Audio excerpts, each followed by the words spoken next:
The Countach is one of the best known supercars ever built.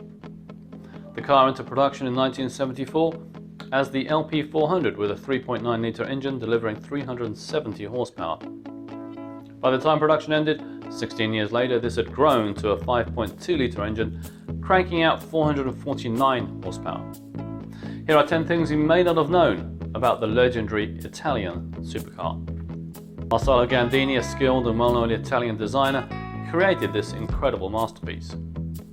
Gandini designed over 50 brilliant cars, including the Miura, the Countach and the Diablo. The doors are one of the most distinctive features of Lamborghinis. The scissor doors were Gandini's idea and were first incorporated on the Countach.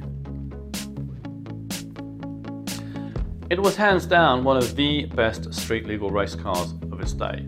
The Countach handled windy roads like a true race car thanks to its aluminum body mounted over a tubular frame. The technology on the Countach was simply astounding for the time. The Ferrari 365 GTB4 Daytona annihilated the Countach's predecessor, the Miura.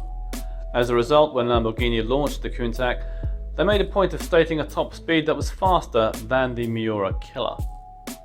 Unfortunately, Lamborghini's claimed top speed of 186 miles per hour was not accurate.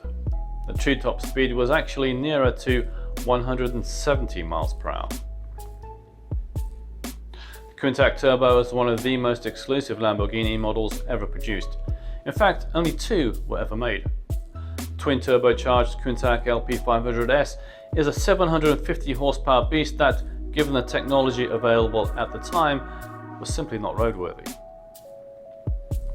For the 25th anniversary edition, Lamborghini had Marcello Gandini and Horacio Pagani work in unison to give the Countach the ultimate facelift.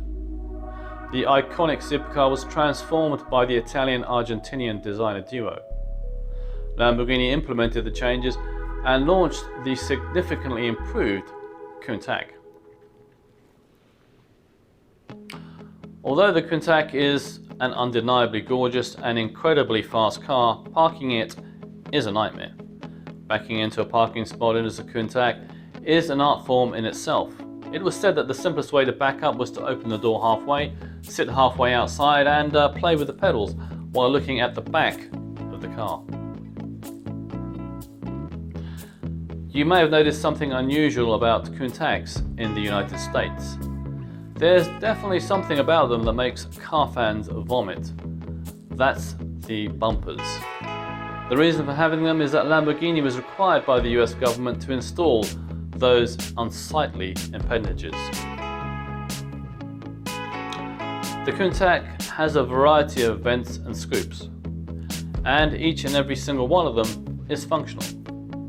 The car was designed to be a Ferrari killer, but was also intended to be practical. Lamborghini retired the legendary Countach after 16 years of production. As the car maker prepared to close a chapter and begin a new one, they made certain that the final Countach was kept in excellent condition. The car was never sold in the United States and is now housed in the Lamborghini Corporate Museum. Gandini's Diablo took over the throne on the day the Countach was discontinued, and the rest, as they say, is history. Hope you enjoyed 10 things you may not have known about the Lamborghini Countach, and I'll see you next time.